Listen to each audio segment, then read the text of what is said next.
Hey everyone, my name's Shane and I'm a big baseball fan. Welcome to my final MLB trade deadline video before the big day on August 2nd. Today's video, we are going to rip through a bunch of rapid fire trade ideas that I've got.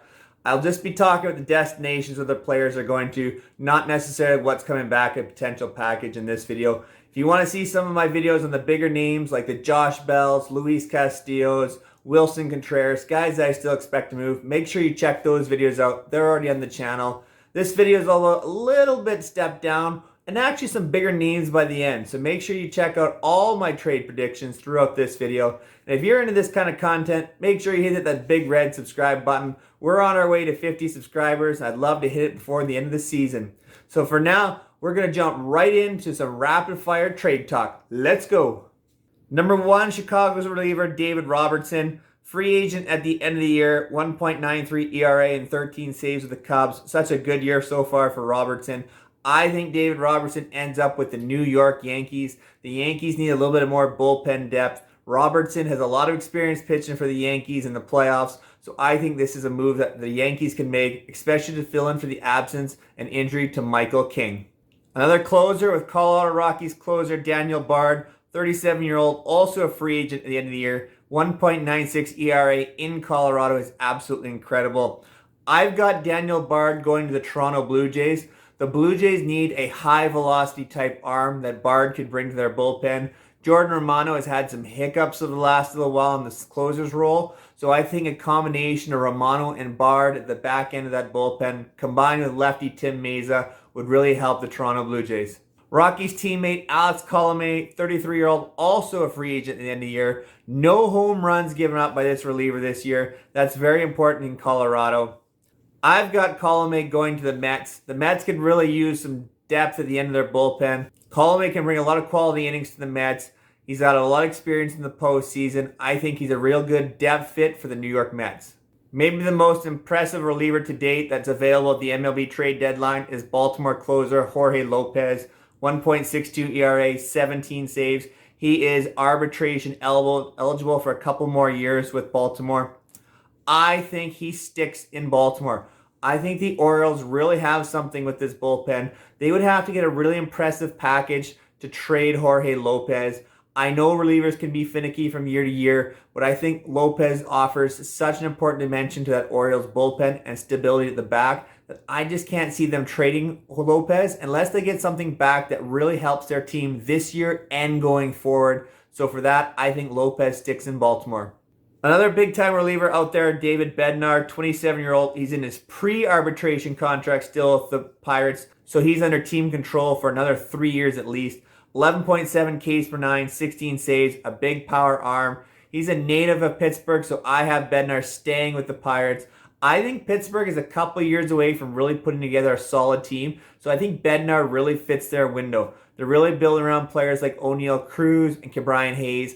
They've got a few years left in terms of contract for Bednar, so I think they have him stick with the team, and in a couple years we see where they're at. I don't think Bednar moves for at least a couple years. Our first starter on the list is Arizona Diamondbacks starter Zach Davies, 29-year-old. He's under contract for next season as well, only at $1.5 million. He's about a league average pitcher, very, very little velocity. He's a control guy expecting to get ground balls. I would see Zach Davies fitting in well with the Twins. I think the Twins need another starting pitcher to add some depth and quality in their fourth and fifth spot in the rotation.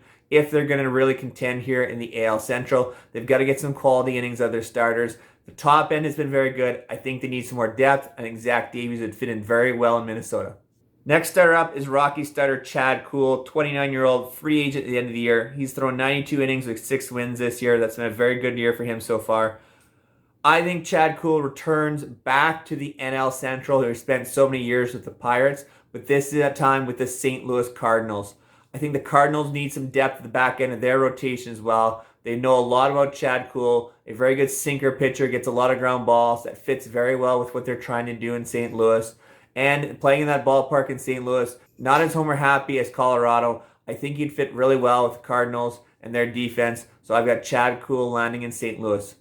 Pirate starter Jose Quintana, 33-year-old free agent at the end of the year, Very good year and one of the best years Quintana's had in a while. 90 innings with a .7 home run per 9, which is very impressive as it fixed a big mistake that he's had the last few years. I've got Jose Quintana finishing with one of two teams. Either the Toronto Blue Jays, depending on what happens with Yusei Kikuchi and whether his health lets him bounce back, or possibly even more with the Chicago White Sox in a return to Chicago where he started with. I think Quintana really out for some quality innings there after Dallas Keuchel didn't work out. The White Sox need something to help them along this season to finish the year and try and contend in that AL Central. I think Quintana could be a big part of that. Next up is Red starter Tyler Mahle, 27-year-old. He's arbitration 3, meaning 1 year left of arbitration for next year. He has a career ERA plus of 105, so he's about a league average pitcher, but he's really been struggling down this year. I think he's still going to be available, and I have him going to the Los Angeles Dodgers. I think the Dodgers could use one more starter here. They've been dinged up in their rotation. I think Mahle and the resources the Dodgers can send back to the Reds make a lot of sense this year. Our final starter on the list is Martin Perez, the Texas Rangers, 31-year-old, also free agent at the end of the year. 2.68 ERA is one of his best of his career. .6 home runs per 9. He's really pitched well and kept the ball in the ballpark. I think Martin Perez also ends up in St. Louis as they remake the back end of that rotation. Jack Flaherty has been hurt. Dakota Hudson has struggled and been injured. The Cardinals could really use some depth in that rotation. Martin Perez is having a phenomenal year and is a guy who could pitch really well in that ballpark in St. Louis as it plays very similar to the one in Texas.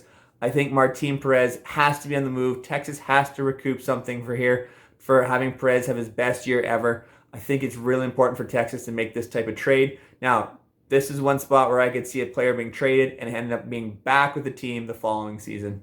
Jumping into position players, our first one is the Yankees' Joey Gallo, 28-year-old free agent at the end of the year.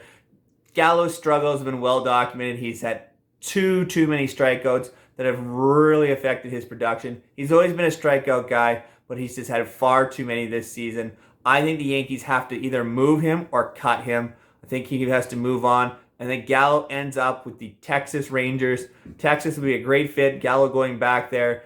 Add a little spark potentially at the end of the year. If Gallo ever got hot, they could maybe find themselves in a wild card spot if they don't trade Martin Perez. If they do, I think it's still a really good homecoming here and a good spot for Gallo to land. Next is Arizona Diamondbacks outfielder David Peralta, 34-year-old free agent at the end of the year, having a very good year, 12 home runs, 109 OPS plus. Peralta would fit in very well with the Philadelphia Phillies. Phillies are looking for some defense in their outfield as they've done nothing out there this season. Peralta's a very good defender. He offers some pop. He's had good on-base skills. I think he'd fit very well in Philadelphia, either in left or right field, especially with the injury to Bryce Harper. They're still trying to find their way in the defensive side of the ball. I think Peralta would really help not only their defense, but also their pitchers in that sense as well. Reds infielder Brandon Drury is up next, 29-year-old free agent in the year, having one of the best seasons of his career with 18 home runs and a 128 OPS plus. Drury can play all over the diamond in the infield, but I think he fits best at third base, and I think he'd fit really well as a utility piece with the Los Angeles Dodgers.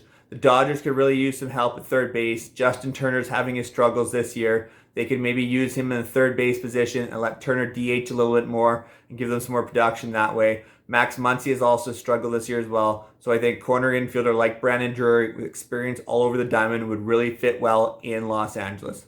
Sean Murphy, a catcher of the Athletics, 27-year-old, only entering arbitration 1 next year of 3, 10 home runs, 110 OPS plus. The Giants have fallen off a little bit the last little while. 7-game losing streak at time of filming, dropping them back towards that 500 level. But I think Sean Murphy fits very well in San Francisco on a player with a continuing contract, someone they can pair with Joey Bart moving forward. This may be more a deal about the future rather than right now, but I think it's a time that the Athletics cash in on Sean Murphy and turn their attention to Shea Langeliers. So for now, I think Sean Murphy moves the deadline to San Francisco. Have bat will travel. Nelson Cruz, 41-year-old free agent at the end of the year. He's got 48 RBIs and a 320 on-base percentage with the Nationals this year. I've been saying it all along. I think it's time for Nelson Cruz to go to Milwaukee with the Brewers. The Brewers need more offensive production. They've got a hole at DH. I think Andrew McCutchen can fill in more in the outfield and DH less.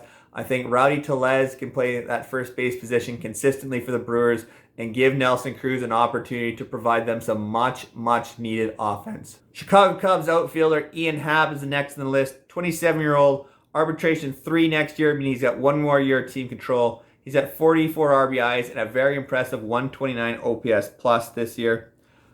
I think Ian Happ fits very well with the San Diego Padres. The Padres need some outfield help. I thought they might be in on Andrew Benintendi. That didn't work out. He went to the Yankees. So I think Ian Happ is a very strong contender to go to San Diego and to help fix their outfield. They need more production from left field and center field, and Ian Happ would fit in so well out there.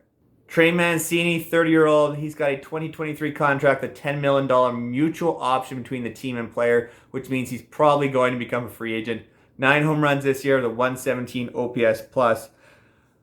I think it's time for Trey Mancini to move on from Baltimore. I think the Orioles can get a lot for him at this time to really help their team for the future. They've really got something special going in Baltimore this year. So I think it's a toss-up. It's between the Mets and the Astros. I wonder if the Mets acquiring Daniel Vogelbach may kind of take them out of the running there, but we'll see on that. And the Astros would fit very well because Yuli Gurriel is having some struggles at first base, and Mancini can fill in there and take some outfield time away from Yordan Alvarez and push him back in that more preferred DH spot. So I think Trey Mancini probably fits best with the Astros, so I'm going to call the Astros.